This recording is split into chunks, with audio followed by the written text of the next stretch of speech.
Well, welcome back to episode 2 of MMA on the Moon. Very glad to be back. We had a very good first episode, I thought. Devin, glad to be back. How about this weekend's card? Yeah, man, I'm excited to be back. Looking forward to recapping some of this card and talking some topics.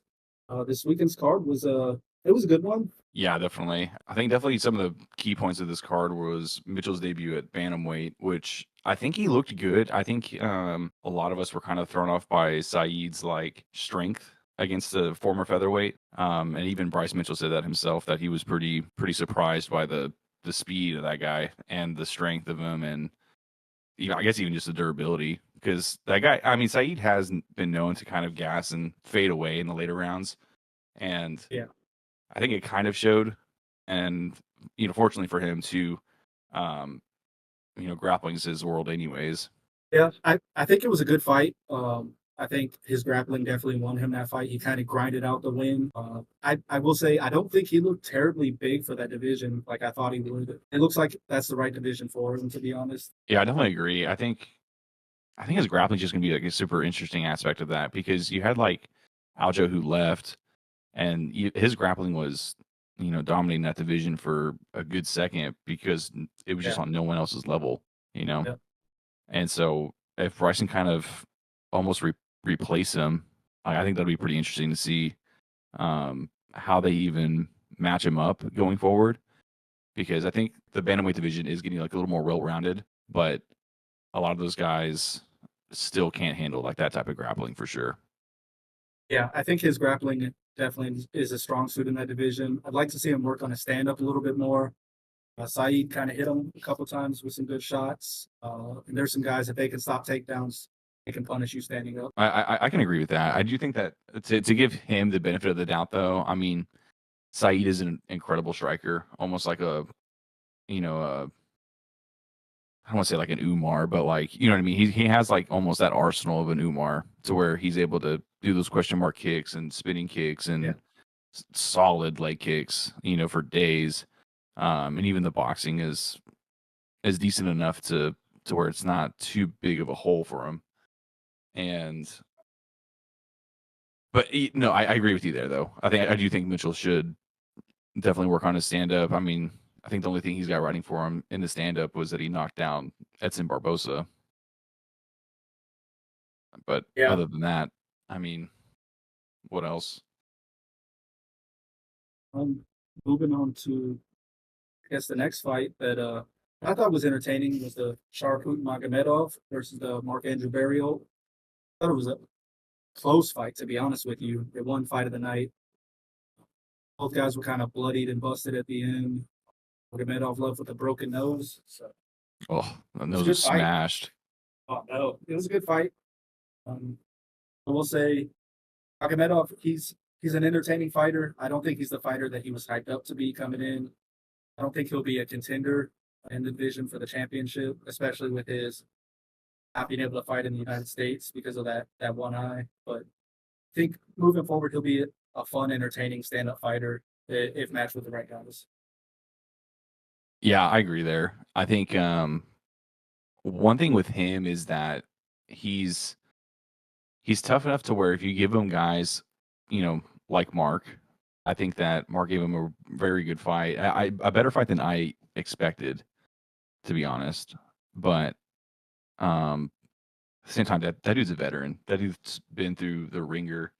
He's been through some tough fights already, and for him to do as well as he did against Shara, I was pretty impressed. But again, Shara is just that speed, man, is just insane for that division. His leg kicks were just there and gone so fast in that first round. I mean, when he's fresh, that's a whole different kind of speed, man. That's insane. But yeah, I agree. I think his speed is insane. Some of the combinations he throws is really good.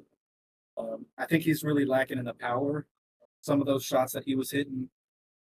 To be honest, I thought he should have been able to put Mark Andrew Berry all the way.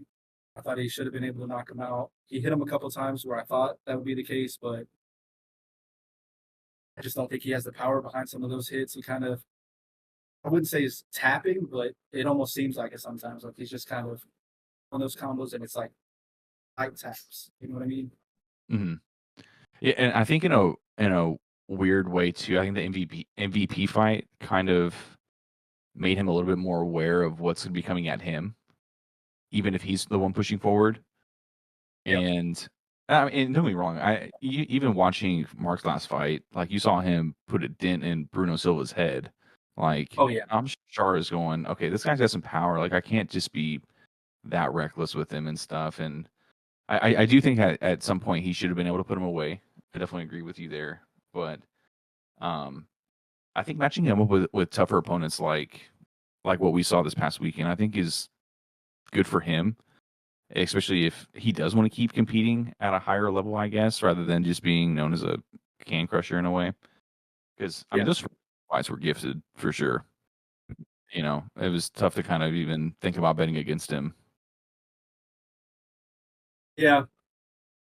Yeah. I mean, I think in the right matchup he'll shine. He'll look good.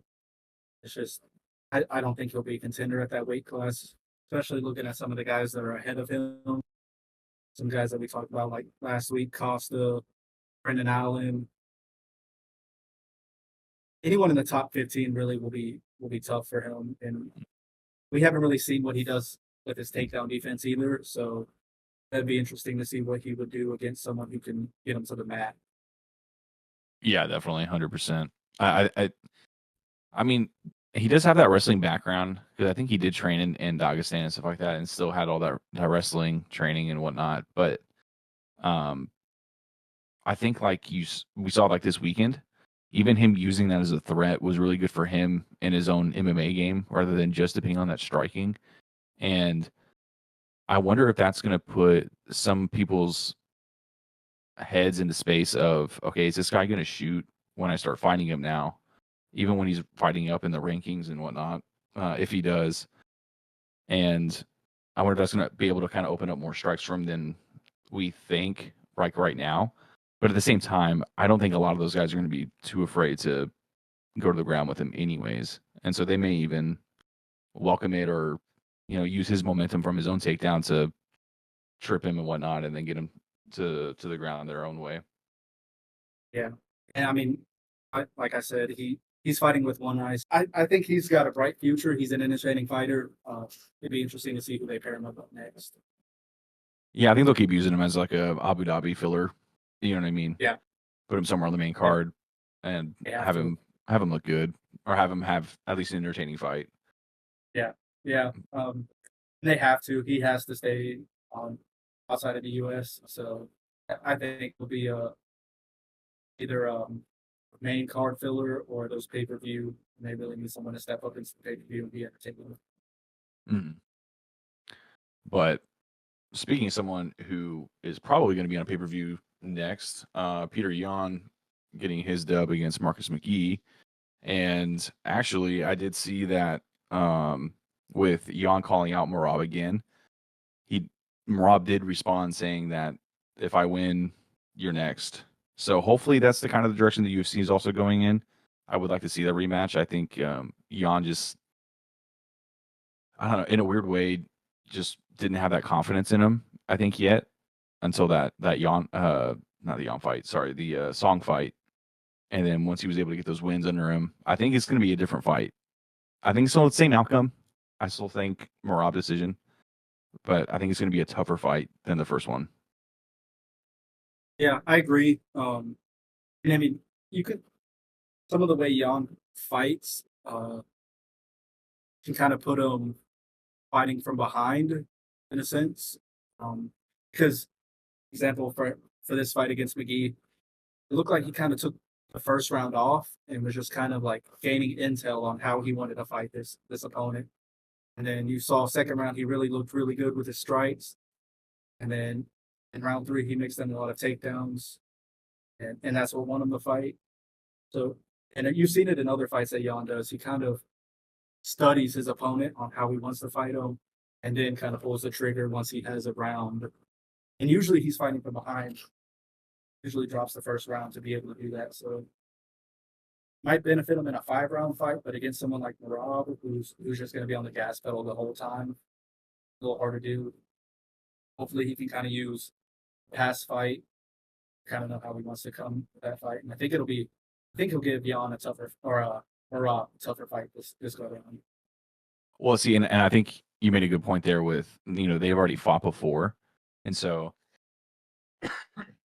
excuse me, I think with them fighting before, it'll be a whole different matchup in a way because he's gonna be able to game plan for Morab a little bit better than I think the first time you expect all that wrestling for sure. And then you're in there and you feel it, you feel that pace, you go through all the wrestling, you go through all the trips, you go through all the, you know, weight distribution, what do you call them? Just messing with people's balance and stuff like that. You understand like what he's going to go do and try to accomplish while you're in there with him. And I think being able to know that beforehand, especially with someone as smart as Jan and who's been around as long as Jan and who is as dangerous as Jan, they're going to find a way to find some sort of hole. But I think that hole is just super, super small. And Yeah, he's got to nail it when that opening is there, man, because otherwise it's just going to be another really long night. yeah, I agree. A hole that you got to find is pretty small. I mean, he's called the machine for a reason. He's gonna bring that pressure. He's nonstop. His cardio is insane. Really, the only person that I've ever seen have success against Marab was Marlon Marias, and that's just because he cracked him and almost put him away. And then Marab came back the next round and just with relentless pressure won the fight. So his cardio wins the fights. You're gonna have to find that opening, stuff takedowns, and win it on the feet. But Marab's been getting a lot better on the feet. We've seen that on the Sean O'Malley fight recently. So it's gonna be a good matchup and it'll be fun to see. I'm excited to see that fight, depending on how this Marab and Corey Sandhagen fight goes. Yeah, I'm really rooting for Sanhagen in that one, man. I really hope he gets it done somehow. Me too. I But agree.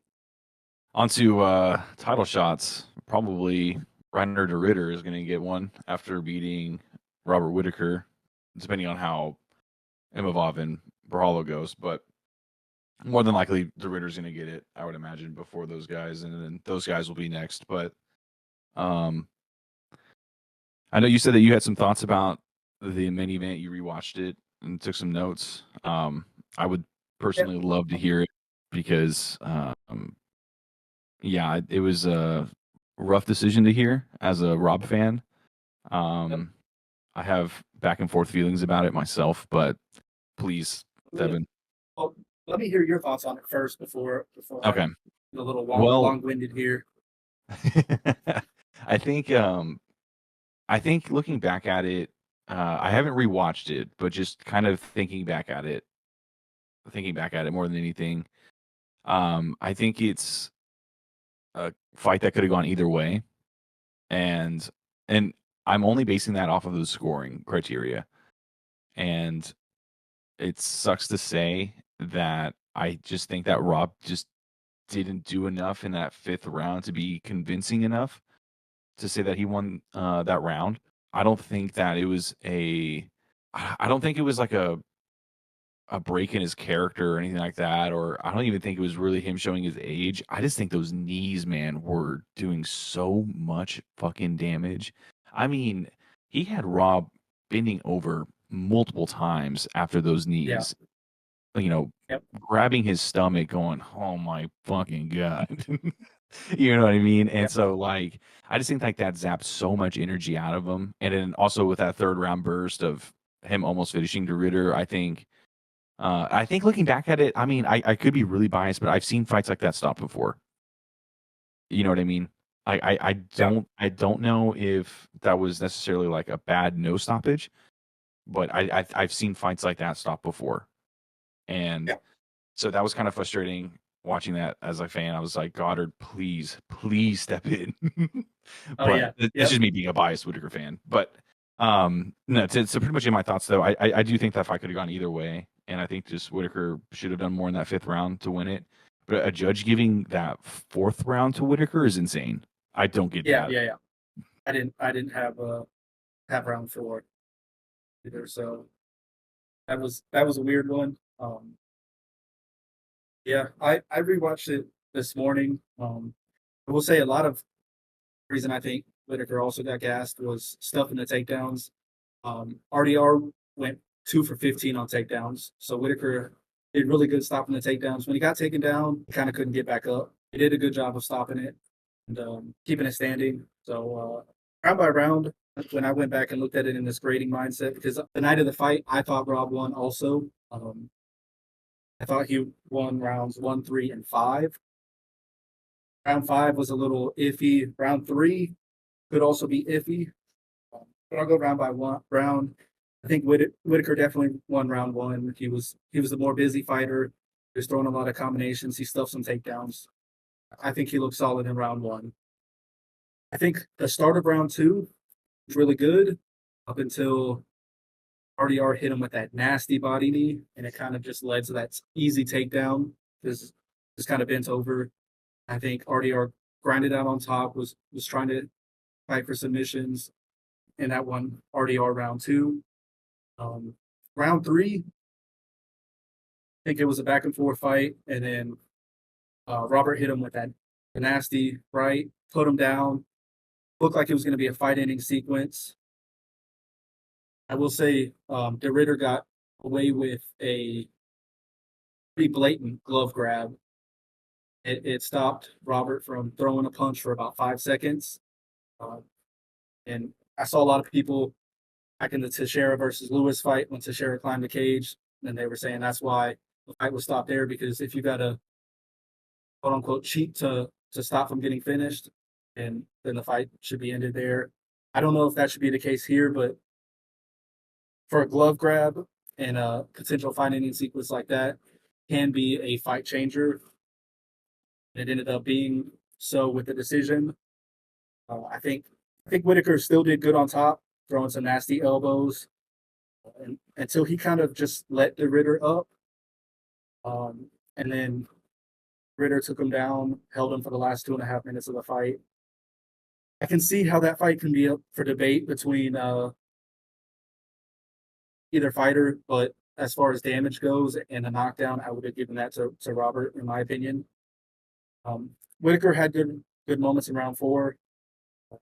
I think RDR just had better pressure. He did good with the clinch work, keeping him up against the fence. He was throwing good knees, and then he stunned Robert with the left hand at one point in that round, which I think won him round 4. I don't know how that judge could have given Whitaker round 4. I didn't see that.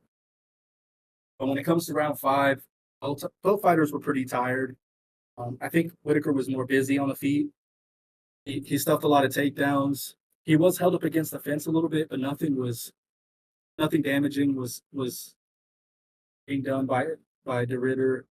Robert got off the fence every now and then, and was still throwing some good shots. He had more significant strikes that round. Ritter kept shooting takedowns that were being stuffed. I don't think he did enough with those takedowns and with the clinch work to win him that round, and that's why I would give it to Whitaker for round 5. But I could see how they could have given round 5 to De Ritter, because he was active with the takedowns and the clinch work. But I think the stop, the stuff takedowns, and not doing anything in the clinch and just kind of trying to stall the clock out should count kind of negatively towards you, especially going 2 for 15 on takedowns. Um, I understand you're more active in the fight, but if someone's actively stopping your takedowns, I think that should look better in the judge's eyes, in my opinion. So I had Robert winning rounds 1, 3, and 5. How do you feel about that assessment? I can definitely like agree with all that. I think so. My okay. So my thing is, so obviously it comes down to like round 5, right? Yeah. And with that being the case, we have to look at kind of the the damage that was done, right? So I agree with you that Robert did more whenever they were not clinched. The only problem with this, in my opinion, it's a scoring criteria problem, is that all of those small punches in the clinch accumulate into damage that's actually like scored. And so which I think is in a way dumb, like unless like it looks like it's actually like making someone like turn away, like over and over and over again. You know what I mean? Because if it's actually doing damage, I think that's a little bit different. But you had most of the time where I felt like the Ritter was just doing like 1-2 stopping, and then Whitaker just like kept his face there because a nothing lot was of the happening. clinch work was it was just short little like 1 inch punches to the body in the clinch. Mm. There was a lot of holding against the fence, and a lot of those aren't even hard for Robert to get out of those clinch off the fence. He kind of just would push to the side and get off. But it just looked like he was too tired to try and do more than what he did.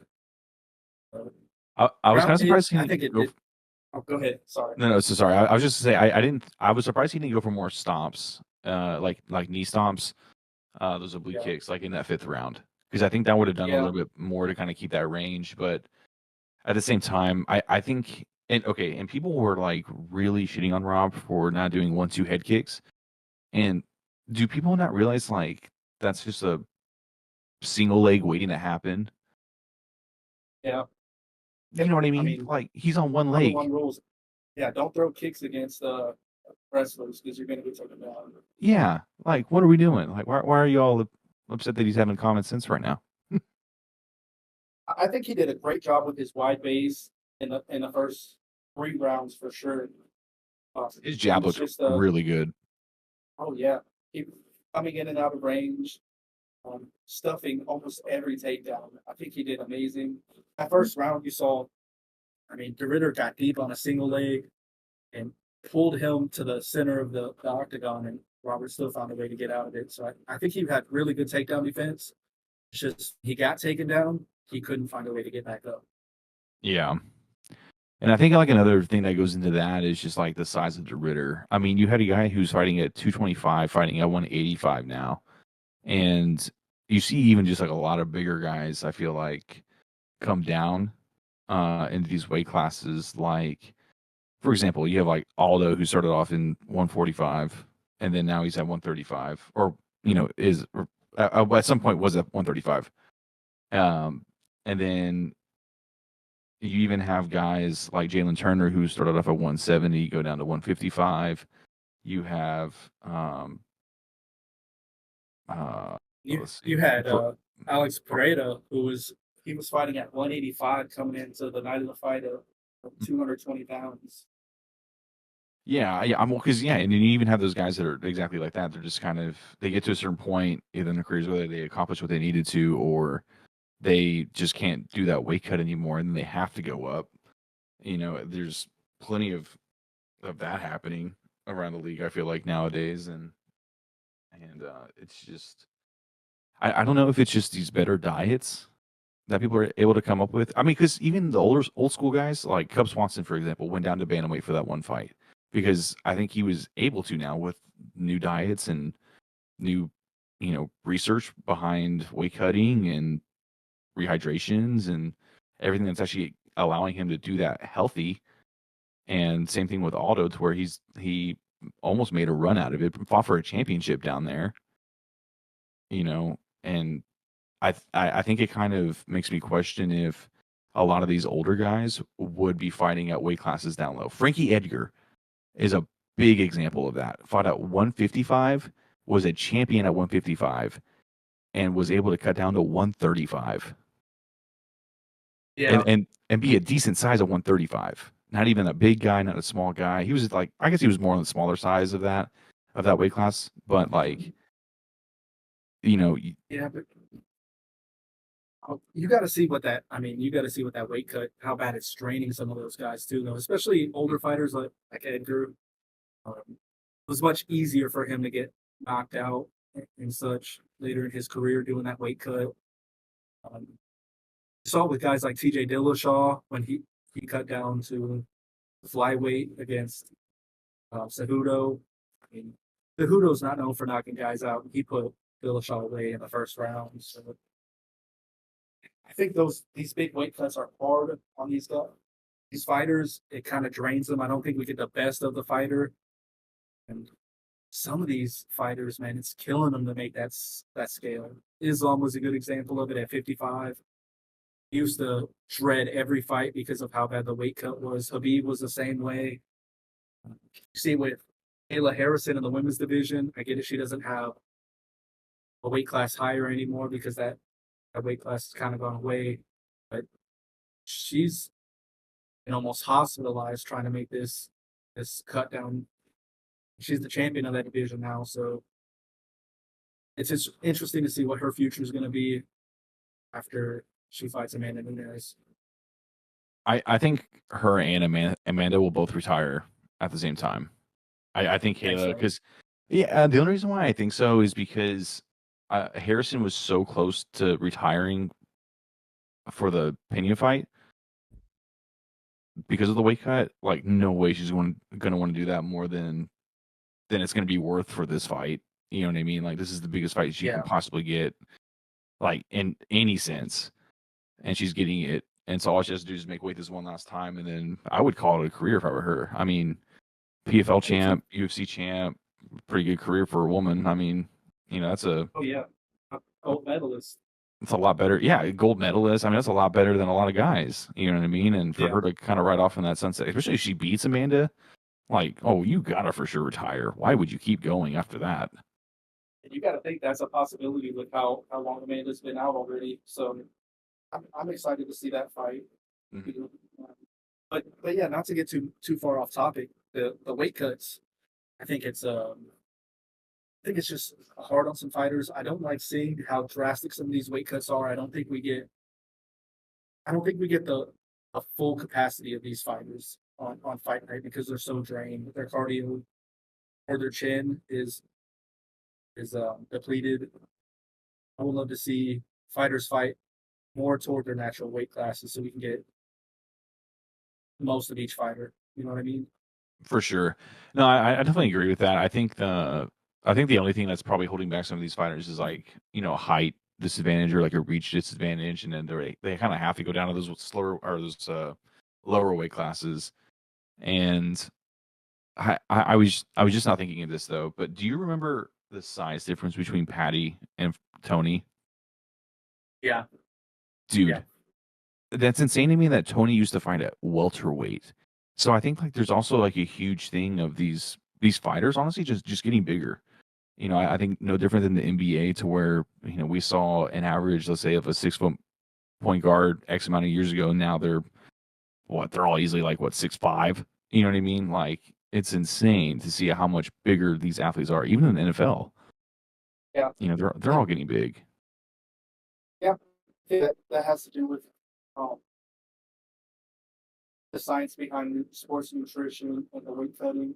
I think for fighters like Patty, it's a little bit easier because you see him on his off time. He fattens up, he gets real big. It's easier to drain water out of the fat than it is to drain out of the muscles. And so I think that benefits him come fight night, and it makes him look huge. He's big for that weight class. But still, I mean, it can't be healthy for him to blow up to 190 and then cut down to the 155 for the fights. I don't know how he's doing that at all. It, it's insane. He looks like sometimes. I mean, even that face off that he had with Ilya, his face was like ballooned up. Yeah. Yeah, he gets huge. But I mean, you got to think like that size almost like helps him with his grappling and stuff like that. Yeah. Oh yeah, for sure.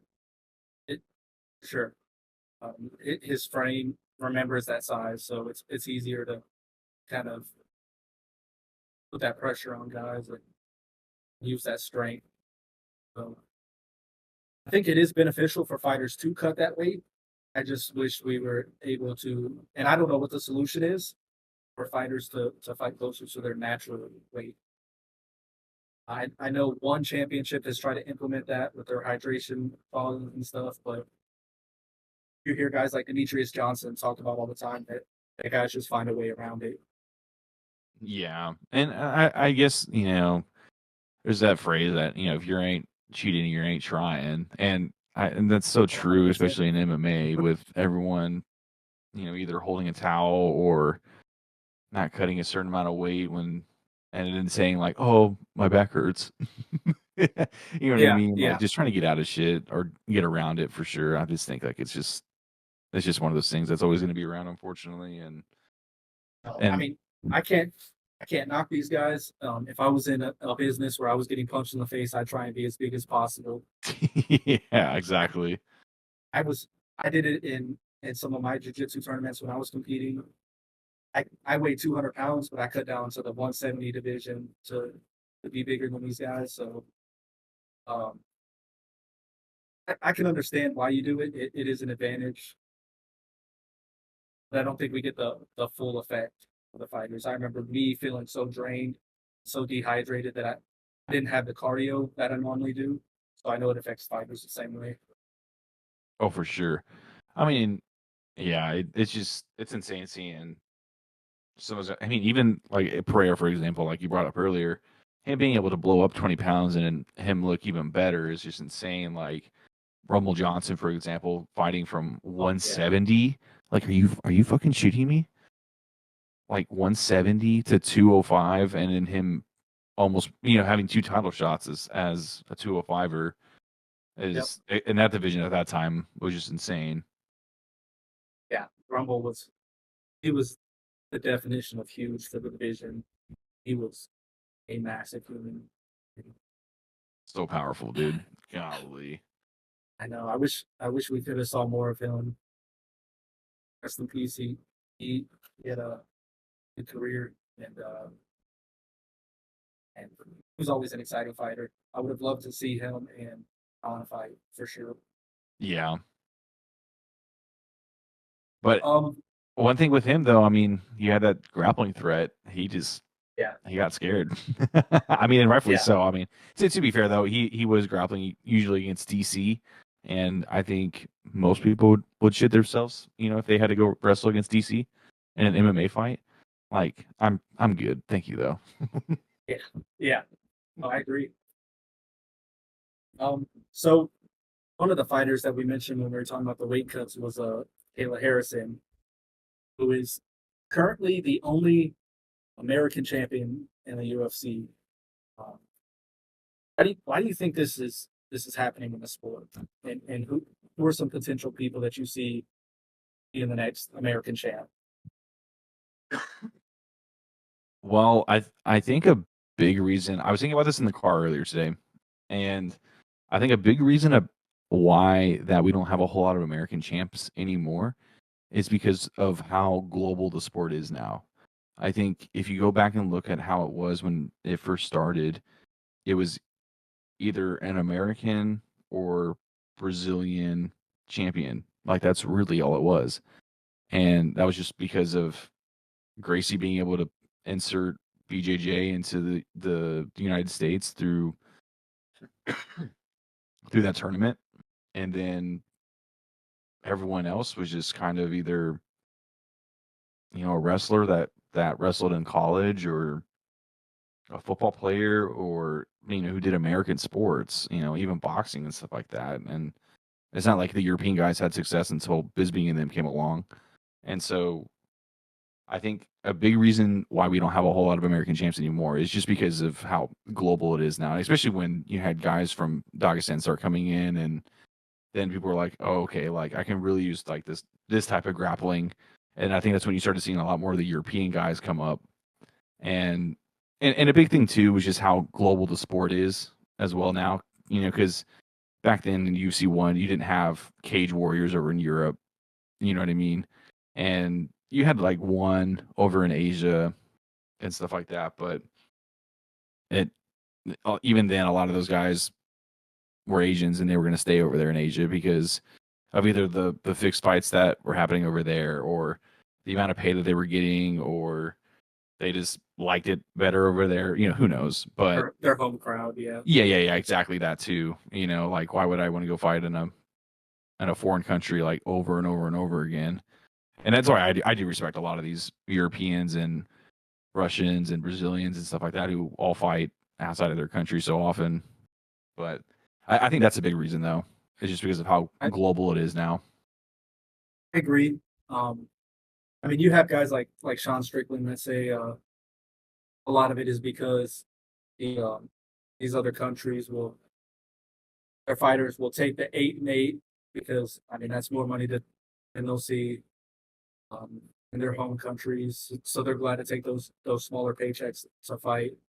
But I think it's more of kind of like Habib has said that in Dagestan they don't have other sports, they don't have basketball, they don't have football, so if they want to be a professional athlete and they want to have the discipline to work towards something, it's fighting, and um, it kind of their coaches see what they're best at and they kind of place them in that and they train whether that's Greco-Roman wrestling, whether that's sambo, whether that's kickboxing, and that's their discipline for life, and they focus on that all day every day.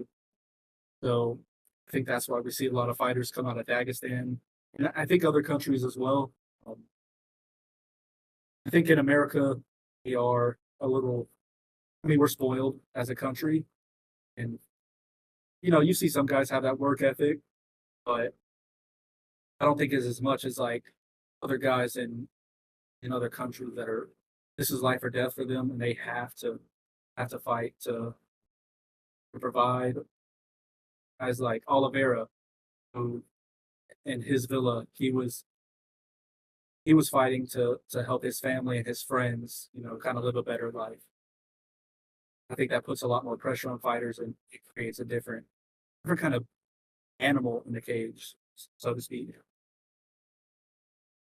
Yeah, no, I can 100% agree with that. I mean, because some of these guys' backstories, I mean, even Ngannou's backstory, Oh, Leon Edwards' backstory, Charles's backstory, all these guys is that they come from those rough backgrounds, man, and then they're able to make it in a sport to where, it's harder to make it, I think, yeah, than a lot of these other sports, I think, just because of how dangerous and how competitive it is and how young it is still. I think it's probably a little bit easier to find an avenue. Like, let's say they wanted to go play some soccer, um, over in Europe or something like that, or whatever other sport. I think there's a lot more avenues to do that rather than fighting in the UFC and trying to become the best of the best. all right. So I have I got a list of fighters in the top 10 of their weight classes, better the American fighters, and I'm gonna tell you the name, and I just want a simple yes or no if you think this fighter can win the title in their division. Okay. Corey Sandhagen, Yes, just because I'm a giant Sanhagen head. Let's do this, baby. You got this. Sean Brady, Yes, I definitely think Sean Brady could become champ. Max or Justin. No, Not likely is there, right? not while Ilya's there. I think it's just, yeah, it's just I don't know how that. Do you have like a time frame? Because if you're like within a year, then I'm gonna say definitely not for sure. But I think regardless, it's a short time frame with Ilya there, but no, I get what you're saying. It's yeah, it's because a it's tough just interesting to division. see how that division's even gonna play out once Ilya leaves. Yeah, I 100% It's agree. like who's gonna stick around. All right, with a new champion at light heavyweight, Khalil Rushing. um, I'm gonna say no, Okay, but I do think Ray um, is good. Oddly enough, yeah, um, at middleweight, Sean Strickland already wore the belt. Do you think he could win it back? nah. At flyweight, do you think Joshua Van can beat Pantoja? I don't think so, but does he represent the U.S.? Yeah, yeah, he's from Houston. Okay. I didn't know if he still represents like Myanmar or however you pronounce that. I think he kind of represents both. I'm going to count him as American. He's from Houston. I'll take him. Yeah, fair enough. Another Houstonian. He's barely in the top 10, but Derek Lewis. No, no, definitely not. Nah, I as much as that would be insane to see, nah, I definitely don't see it unless he just lands one man and puts Tom out That or whoever's champ. That would be hilarious, honestly. that's his only shot. But I mean, he did it to Blades, so who He did it knows? to Blades and Volkov. Yeah. Okay, in the women's division, Tatiana Suarez at strawweight. No, I think she is one of the most overrated fighters in the UFC right now. I can agree with that. Women's flyweight, Aaron Blanchfield. Yeah, I could see her if her striking gets better. I just realized you asked for a simple yes or no. I'm not giving you like an Oh explanation. no, you're good, man. You're good. So I mean, that was 10 names of American fighters in the top 10 of their weight class, and three of them got yes, but I mean, they're kind of I think, hopeful yeses. yeah, I mean, it's just so tough looking at those divisions and then confidently going like, yeah, they could for sure win. Like the only one again is Sean Brady, and that's just because of his wrestling. And if he can't get that going, I mean, Jackson have a field day on the feet. And I mean, you saw you saw what happened when Brady and Bilal fought, and then when Brady and Bilal fought, it's Yeah, it was a night and day fight. I mean, understood Bilal didn't really get his wrestling game plan going, but yeah, I don't know what the hell that was about. yeah, I don't know. Um, I don't know if he just thought he could stand with him or what, or if Craig Jones's wrestling defense has really stumped the Dagestani wrestling style. Uh, I don't I know. think in a weird way he's figured it out. I think he's definitely one of the few that have been confident enough to be like, you know what, we could win this. You know what I mean? Compared to like a Yeah, lot of these other coaches, I'm sure they're going, "Fuck me, dude. We have to fight another one of these like crazy bastards who just nonstop go, go, go." Like, god that's damn it. that's what makes me a little more excited for that Islam JDM fight because if he found that Mhm. secret, JDM Woo, finds a way to beat Islam, that makes woo. Islam's career path a lot more interesting. Yeah, Does he because I go mean, down and actually fight Ilya? I don't know.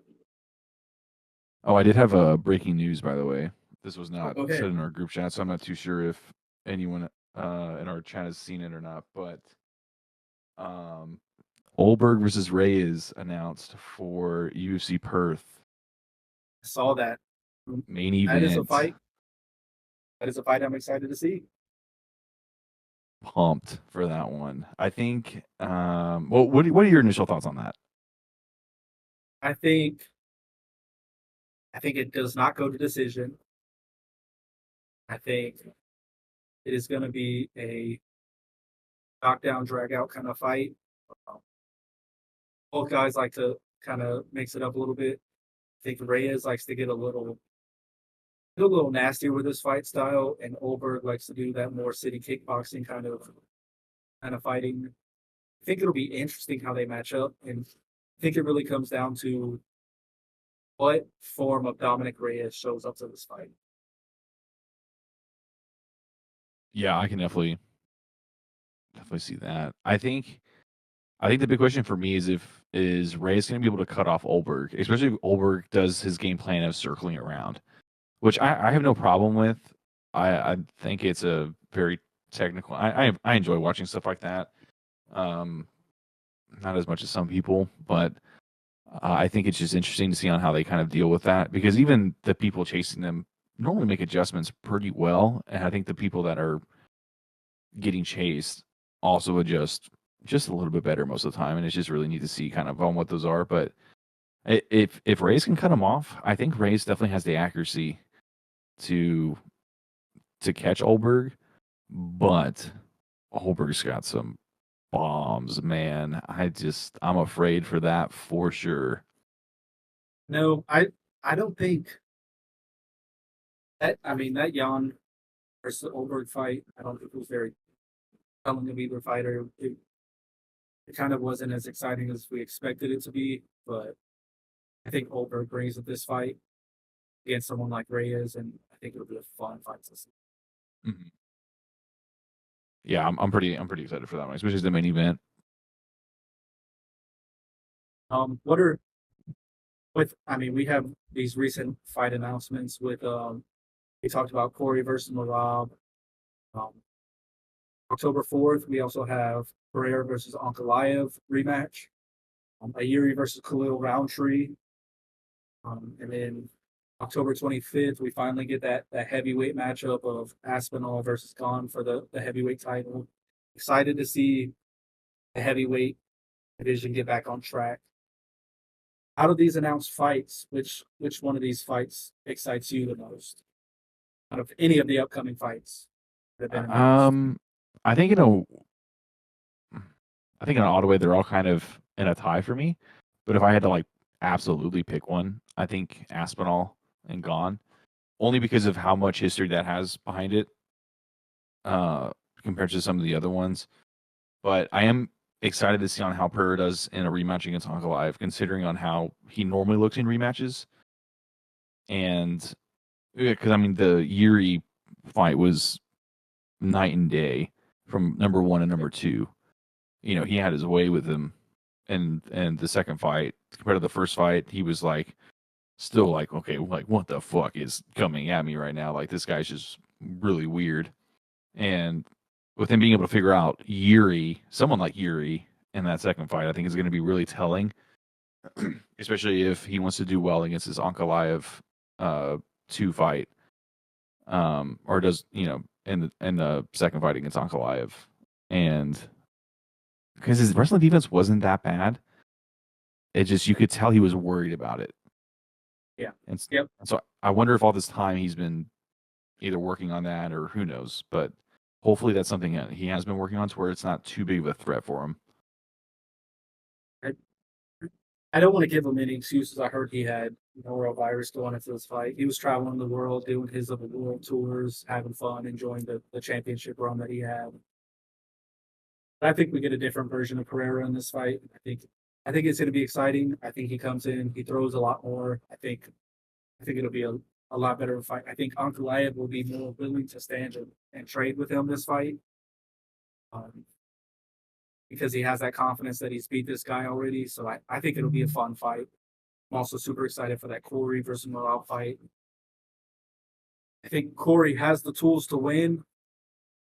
Kind of like how we talked about Jan earlier. I think Corey has the tools to win.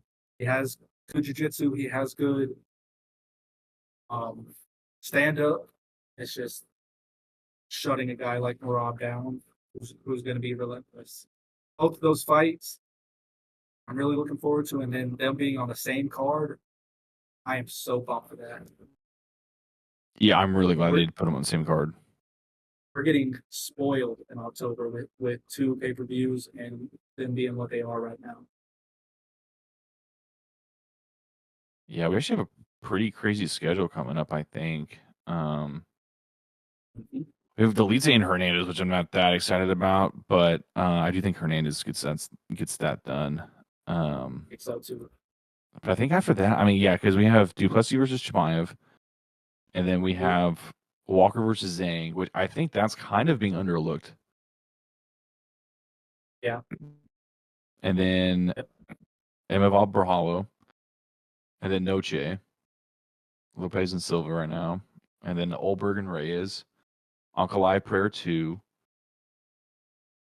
then they're going to Vancouver, and then Aspinall and Gone. Now And on they're that going back to Aspinall Qatar. on Sign that me up. Aspinall on fight card, we also have Jalton Almeida versus Volkan, which I That's think will be another good right. heavyweight. Oh, that's right. And then we have Kyle versus Imavov. Yep. And then I, another fight that was just announced was Aaron Pico versus Lerone Murphy. I think that's another great fight for that featherweight division.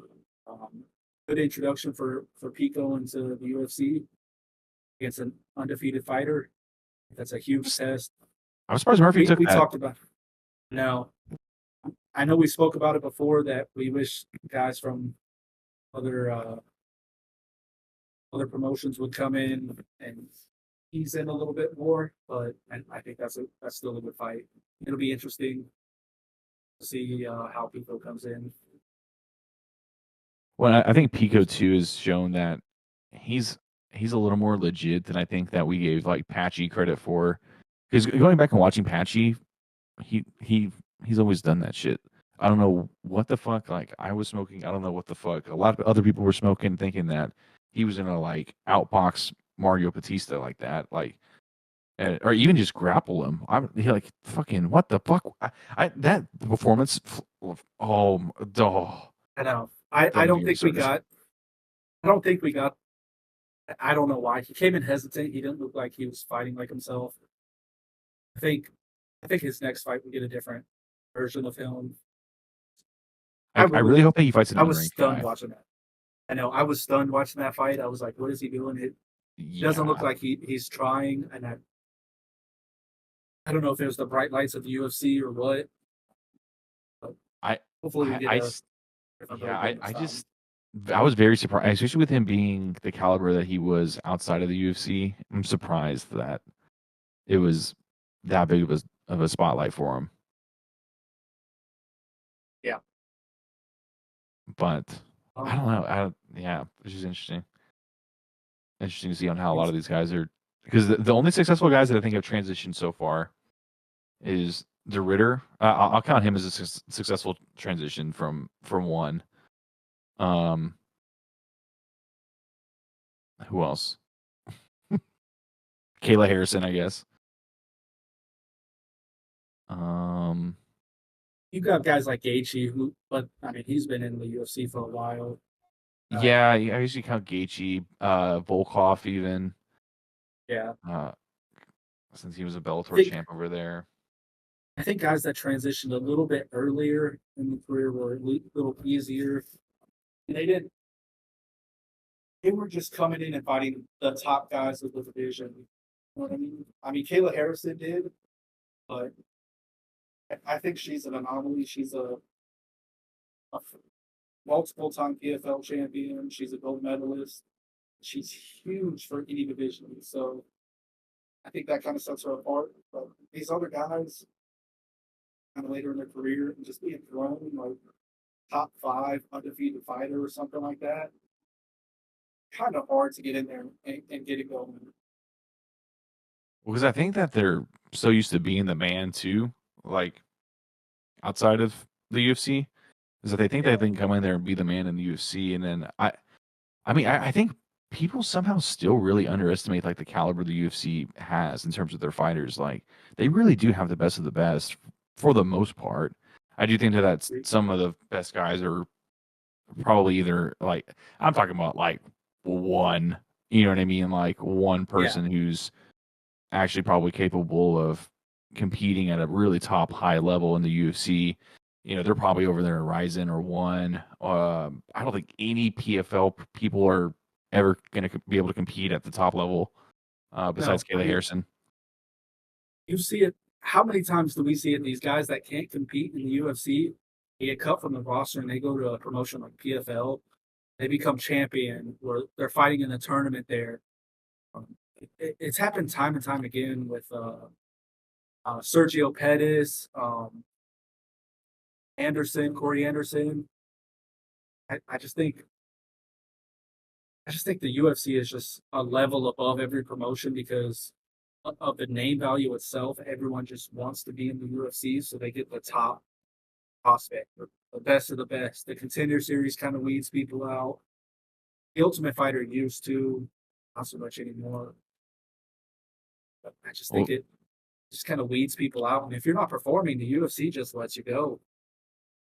yeah, or they use the punching bag before you go. Yeah. But speaking of the contender series, actually coming up this next week, I think. Not this week, but I think the next week. And super excited about that. Hopefully this season's good. I think last season got a little like boring. And dude, Dana needs to come back this season and have a stricter outline on what it takes to get a contract because I am so Yeah. tired of 4 out of the 5 guys if not all of them, getting a contract. Yep. I think if you, and not to say that like all decisions should be this way, because some decisions, if they're a banger of a fight, and of course the guy who pulls it off and has the heart, doing a contract.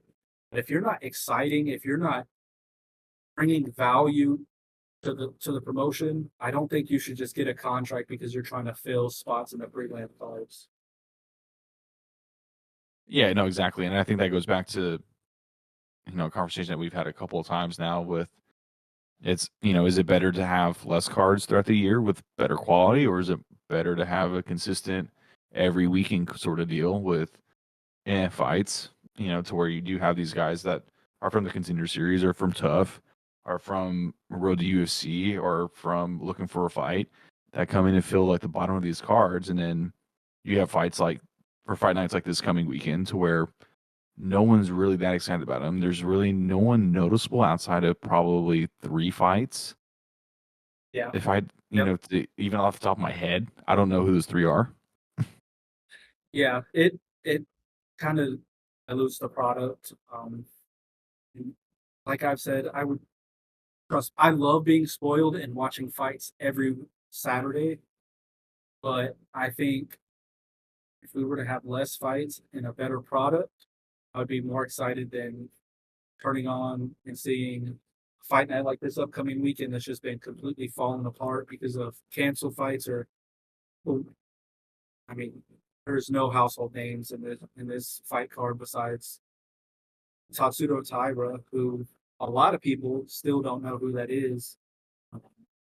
Which is insane, in my opinion. Now, it's just I wish I miss the days of less fights but a better product because I mean those fight cards that give you like those goosebumps, like I'm excited to see this versus like this fight card where you're like I'm excited to see it, I'll watch it, but it's not there's no names or no fights that are really I have to see that. I'm dying to see this fight. You know what I mean? A lot of these matchups seem like this guy pulled out, I'll just throw this guy in there, or Yeah. we just need to put a fight card together. Let's match these guys up. I'm Like I'm Neil Magny stepping in there and fighting someone. I yeah, I'm looking at the card right now. I'm legit only excited for 1, 2 and a half fights. I yeah, I have a list right here. That Satsuro Taira fight versus Park Hyun Sung. Excuse me if I fucked up that name. Um, I think that's an exciting fight. Park is undefeated, and most of his fight wins coming off of finish. Kyber is also a fun flyweight, so that's a fun fight. Ribovix versus Brenner, I think that's a good fight. I see Ribovix winning. He's a really talented fighter. Um, and then Danny Silva, Kevin Vallejos, I think that'll be a fun fight. And then Rebecca and Duncan, I think that'll also be fun. But there's nothing else really in here that I mean Neil Magny's a household name, but I don't The I don't think prelim there's headliner a is going to be a fight. banger. And I did Yeah, see, yeah, yeah. yeah, I did see That'll be a good Park. fight. I looked at his picture. I was like, oh, okay, because his face looks familiar, and I knew him from somewhere. And it was Road to UFC. Have you ever watched Yeah, that? yeah. I've seen a little bit of it. I just like I said, the volume and the amount of stuff that Dana White is putting out, Mm. it's hard to keep up with everything. I mean, I was a big Ultimate Fighter guy, and those kind of I think just got real.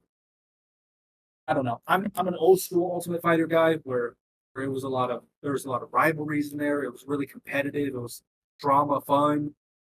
I feel like it's just gotten away from that, and that's what brought the Ultimate Fighter and the UFC onto the scene. So I don't like the product where it's at right now for the Ultimate Fighter, but I've seen a little bit of the road to the UFC. I think that's definitely like my favorite out of everything that he's been putting out recently. I feel like Contender Series used to be, but then again, once he started giving away, once he turned into Oprah and gave everyone a Yeah, contract, I was kind of like, all right, like I'm kind of done with this. This is just a participation award ceremony, pretty much. And so, And Road to UFC makes sense because those guys are actually in a tournament, actually are yeah, competing for a spot. Like that makes fucking sense. Not you having 5 fights and then being like, congratulations, you guys all get to be on a prelim and I probably get to agree. be a punching bag. Yeah, I agree with that. I wish he would slim down, and I think the road to UFC is a good one. That I wish he would narrow it down because he even has what tough enough still going. I think So so. it's I think the product again like it's diluted with how many fighters are fighting to compete to get in the UFC, and it's so spread apart. Other little promotions, and even with the not to get too far off topic, but I mean promoting a lot of the slap fighting and the BJJ UFC and all these other little stuff. Dana, the boxing Dana's promoting. I don't know if he cares less about the UFC right now or what, but I just feel like the product of the up and coming could be better. A lot of the original contender series guys have brought really competitive fights, turned into contenders like an O'Malley, for example. But here recently, they've just been kind of producing premium fighters. Yeah, like that's like one of the stats that they pull up whenever they're doing the walkouts and then getting all the Vaseline on their faces and stuff like that. They're like contender series contract winner. It's like no shit, fucking everyone is at this point. Like I don't. That's not Yeah, even like an impressive stat at this like at any point now.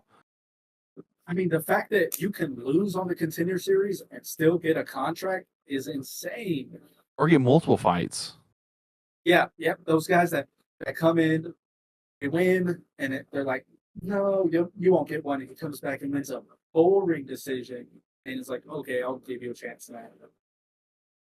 Yeah, I just don't get it. Also, I looked up tough enough. Tough enough is the WWE thing. Oh, so I I well, I think it's a road or no looking for a fight. He still does that. I looking think for a here and fight, there. yes, that's what I was thinking of. Not tough enough. Yeah. That's funny. I was like tough enough. I was like that sounds so familiar. I was like I think he's still doing that. No, it's It fucking was road to the WWE. UFC, but I my love bad. it. Um, Hey, but yeah, yeah, it's just it's interesting to see kind of where his priorities are. I mean, even with the whole Crawford and Canelo thing. yeah, yeah. I mean, he's been all in promoting that, uh, especially him telling UFC fighters that they can't get into boxing. As Yeah, so much so that you're willing to let go of Francis Ngannou, but then now you're promoting boxing. Where are your yeah. priorities at, Dana? I just don't get that. I think to him there should be a thing to where in the contracts. I wonder if they can do this. I don't even know if this is legal or not.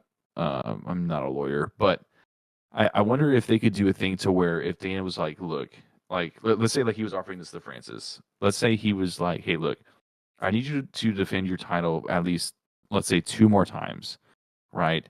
And then we can have at the end of your 2 fights, then we can go look for a boxing fight with the UFC promoting behind it. You know what I mean? And then to go look for Yeah, that and go co promote with Eddie Hearn or whoever, if that's even a possibility, if they would even be up for that. But I'm that's all different. sure that's a possibility, and I don't know why that's not an option when you see how big the sport um, grew after Connor went and fought Mayweather. Like there was so much money to be made from that fight alone, and then all the MMA fans that were brought into the sport because of that. I mean, you've heard openly Joshua Van said that he didn't even get into knowing what the UFC was until he saw Connor box Mayweather. So I think that would have been good for the promotion, but Dana's pretty hesitant about it. I don't know if that's because of you know, beef between promoters or whatnot. maybe that'll be a possibility now with TKO kind of trying to get in the boxing world. I think I don't it know. has I think in a weird way it has more to do with Dana's fighters looking bad, That too, yeah. but You don't want I mean, someone to go in there and get starched. but yeah, and I think like that's the thing too, though, is that Connor didn't look that bad. Like, No, Mayweather was just doing his game plan, just waiting for him to gas out and then go after it. But like, it wasn't like Connor didn't have a moment or two. Like, there weren't crazy moments, yeah, but like, it wasn't like he was like, ooh, like Connor actually landed something. You know what I mean? And so I think like if they were to do that same thing even with Ilya and tell him like, hey, look, dude, like if everything works out the way that you think it's going to, you let's say defend your lightweight belt one more time. Let's have Makachev win, and you two fight, you win that. Let's do a fucking boxing fight behind you, dude. Why I agree. not? I agree. And I think Nagano looked good against Tyson Fury. Some say he won that fight. I mean, Yeah. when he fought Anthony Joshua, there was a different story. He got knocked out pretty badly. But I think if and I know boxers won't do this, but it would be fun to see boxers agree to you come over and do a boxing match, I'll come over and do an MMA match. Kind of like how Mighty Mouse and what's Rotang. his name? Yeah, Rotang. How they did theirs, it was like half the fight was boxing, half the fight was Muay Thai, or I mean, sorry, Muay Thai. Half the fight was a full MMA fight. I think that was entertaining, and I think one did a really good job promoting that and bringing that idea. And I Shout out will to give both credit. fighters. Yeah, and I will give credit to one and Rotang and DJ for being up for that because I mean, like you said, we don't even see that like at all anywhere unless Yeah, it's. I mean, Ryzen may do some shit like that, but like I don't know anyone who watches Ryzen, and that's not a knock I on know. Ryzen. It's just not our region. It's not our you know, just not our time Yeah, zone sort of thing. Like yeah. but It would be fun to see more of that. Not kind of circusy stuff, but we'll bring in more fun fights, more eyes to the table. I think it would be fun to see, but I yeah, doubt we ever get that. I I wonder if I have a weird feeling that the UFC will go in this direction, but I do wonder if they will copy the direction that one is going in, and especially with the UFC having uh their BJJ stuff start going crazy, like with their whole pit and whatnot, and then um I still don't understand like why Dana doesn't go towards like either a Muay Thai or a kickboxing promotion, or even just like a fighting option, like as the Yeah, under the roster, kind of like what one does. So like I kind of yeah, wonder if at some point they're going to copy one's formula in terms of having multiple different types of matches on a single card, rather than having full on MMA fights like we have this coming weekend, to where it's not that big of a card. Like I'd much rather go watch some really good grappling matches that you guys promote really well, along with some really good kickboxing matches that you guys promote really well, and then along with the UFC fights that actually matter this weekend. Why yeah. not? I think those would be fun. Kind of keep the UFC product what it is. Bring in something like kickboxing and Muay Thai and stuff to kind of fill in these gaps on these weekends where we're not having good cards. I think would be amazing. Or even mixing look like grappling match, Muay Thai, kickboxing, UFC fight, MMA fight on like a card like this weekend. I think would be fun too. Was I, I'm when I, when TKO kind of took in WWE, I was like, oh man, what are we gonna get with this? Another Brock Lesnar CM Punk situation. But I would love to see the UFC adopt more kickboxing, Muay Thai for sure. yeah, and again, I don't understand like why, especially with ESPN. You know what I mean? Like with them always looking for a new avenue. Dude, if they were to reach out to that Asian market with just even bringing in Muay Thai to the UFC, I feel like they would just go crazy. Like Oh, I know. there's no reason like why they wouldn't. And I think that a big problem with that though is just that a lot of the Muay Thai fighters are already over there in Asia, and one's already over there in Asia. And Yeah, so I think that's probably like why a kickboxing actually may be better. yeah. I Now that think, we're actually like and talking it. I don't understand why the UFC doesn't do that because you see grappling exchanges in the UFC, the fans kind of start booing and stuff, and because they love to see stand up. That's something they understand. People getting kicked and punched in the face. So I think the UFC should capitalize on a market like that also. And I know they're trying to get in the BJJ market, but I think they're missing a big opportunity with kickboxing. Yeah, I'm surprised they haven't. Well, I mean, I guess I'm not surprised if Dana hasn't really ever really considered it, but um, I'm surprised the talk of like going to go look to purchase Glory is something that has not been in their sights. Because I mean, if they were to do that, I mean, you already have a couple fighters that came from there, like even Jacoby and Pereira and Izzy. Yeah, They all came from Glory. Like you have good fighters in there, and that's easy for them if, especially if it's under the same promotion, to be able to switch back and forth if that's a thing. I don't see and why not. they have that stuff on the UFC Fight Pass, but I mean, it gets so diluted with everything else. It's not promoted underneath the UFC banner. It's just kind of stuffed into the UFC Fight Pass. So I think being promoted like the UFC BJJ kind of thing, or even the slap fighting, which makes no sense. Yeah, don't even get me I started think on would that be better for bullshit. the product. I know. Um, I guess I have two more things that I want to mention, but real quickly, let's gloss over this Jason Herzog stoppage from this last card. We forgot to touch on it. Man, could have ruined that dude's career. I mean, I I think don't know he how he was one didn't of have the. a broken orbital. I think he does. I mean, it was a baseball. But no, His well eye was a they said on the baseball. broadcast they said that he came back from the MRIs and stuff like that and had nothing fractured or broken. Oh my god! I It's mean, like how, so yeah, how they had recorded 6 knockdowns. Three of those, I think, were in a and pretty bad ones in the first round. And Herzog didn't even look like he was attempting to step in there. And he just kind of let this dude get beat up for 2 rounds. And it wasn't until between rounds when this dude had a baseball on his eye and couldn't open it that he was like, maybe I'll stop it now. I don't yeah, understand how that happens. I don't, he's been weird in the past about year, I think. I mean, And he was, I mean, I'm pretty sure he was the one refing the Lewis and Teixeira fight where yeah, he everyone thought was. it was a kind of an early stoppage. But for him to turn around and have a stoppage like this, you're like, now Yeah. I can't. You're not consistent.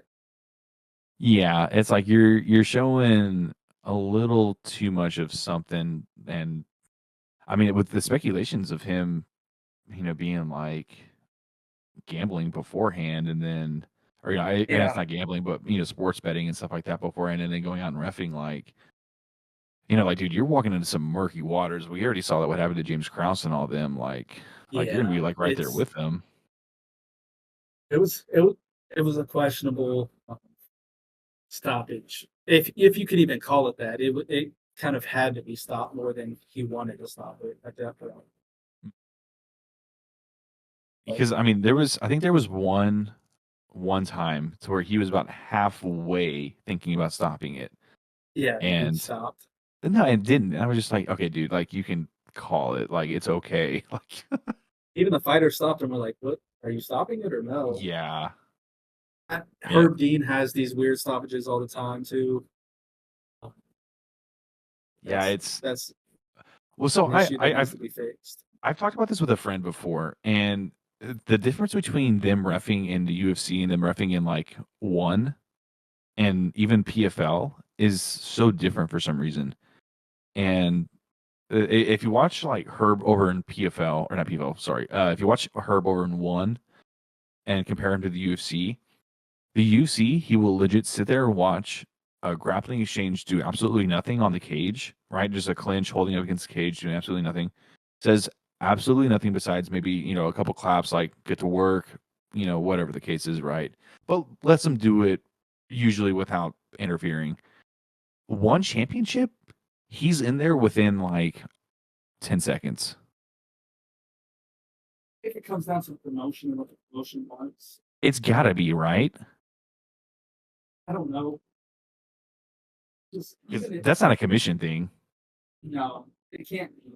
But because they sit down with the promotion, I guess, to see what they want, or they have like talks about rating systems and others, but even inter promotion, like UFC only, I wish there was more consistency. You know what I mean? Like you see a lot of early stoppages, you see a lot of hurt games fights, like dudes are just getting unconscious and still getting beat, and he's nowhere to be found. So it's some of these stoppages could be a little sooner, some of them could be a little bit later. But I think I don't know. I don't know if these refs even talk to each other to figure out. Um, They like say they do, but I just don't. I don't know on how. I feel like there's just a lot of just like nod and smile. You know what I mean? yeah, yep, yeah, It's just like okay, like it's not like these guys have their lives on the line like when they're fighting or anything like that. It's like what the hell's wrong with y'all? especially a fight like this weekend, it could have been stopped first round. It just kept going. Yeah, It didn't get better. yeah. Um, I don't get that. do you have anything else to say before we get out of here? I have one more thing, but just wanted to see um, before I. no, I don't think we really have anything else. Unless you wanted to talk about the single round fights real quick, but I think we could. I think we'd probably kill a lot of We the time could, on that. I don't want yeah, to. We'll leave we that can up to touch on Cole. that next week. Yeah, I think that'll be a good topic for next week. We can bring Yeah, up. let's do that then. That works. The last thing I wanted to bring up was I don't want to end it on a sadder note, but I saw that Ben Askren was back in the hospital with a possible chest infection. I just want to wish the best for him and his family. I hope it's nothing serious. I hope he's able to get out and get on a better path to his recovery. It's sad to see someone like him dealing with these complications, and I just wish the best for him and his family. I can only imagine what it's like seeing his transformation, seeing what he's going through, these double lung transplants. So I hope this is nothing serious, and I hope he gets on. Yeah, no, definitely. Yeah, prayers up to Ben Askren, and I think someone like that, as tough as he is and as mentally strong as he is, it's hard for someone like that to kind of recover the way they need to. Um, so hopefully that hopefully this goddamn hopefully this hospital visit opens his eyes to where like okay, I need to let my body rest. Because I think his body's just gone through so much stress, obviously with dealing with the staph infection, the pneumonia, and then the transplant. His body just needs to break, and him already trying to work out, already trying to get things going again. It's like Ben, we all like applaud you for having the heart that you do, but you need to take it easy for a sec. Still, like it's not time yet to go hard. Otherwise, this is never going to get better. But yeah, hopefully he recovers well. Hopefully it's nothing too serious. Hopefully he's out of the hospital soon, and wish nothing for the best for a hardcore guy like that. I mean, that guy is one of the toughest dudes for sure. Yep. But It's just a testament to his character, his ability to fight.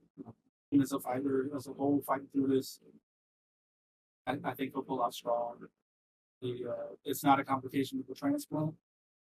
He gets to get back to his road to recovery and slow it down a little bit. I think he'll be back. yeah, excited to see to see how he does after this, and again, hopefully he just has a smooth recovery. Yeah, But from the sounds of it, it's nothing serious. It was just precaution, but just wanted to say best wishes for him and his family. I know this whole thing's been tough. I hope it's nothing serious, and I hope he's able to get out back on the road quickly. well, appreciate y'all stopping by for episode 2. We'll see y'all next week. Enjoy the fights this weekend if y'all do decide to watch them. There are some bangers. Don't be afraid to watch it, but um, don't expect a whole lot of name value out of it. But I don't know, man. Some of these cards sometimes are slept on and end up being bangers. Yeah, So I expect this to be. I mean, it may not have the name value, but I expect it to be one of those. card of the year. That's a sleeper. Yeah, like a sleeper fight card. One of those ones that you don't see coming, but I think will be good. Thank you, everyone, for listening to episode 2. Excited to get back in here next week and talk some of these fights and get a little deeper into some of these other topics that we have. Appreciate y'all for listening.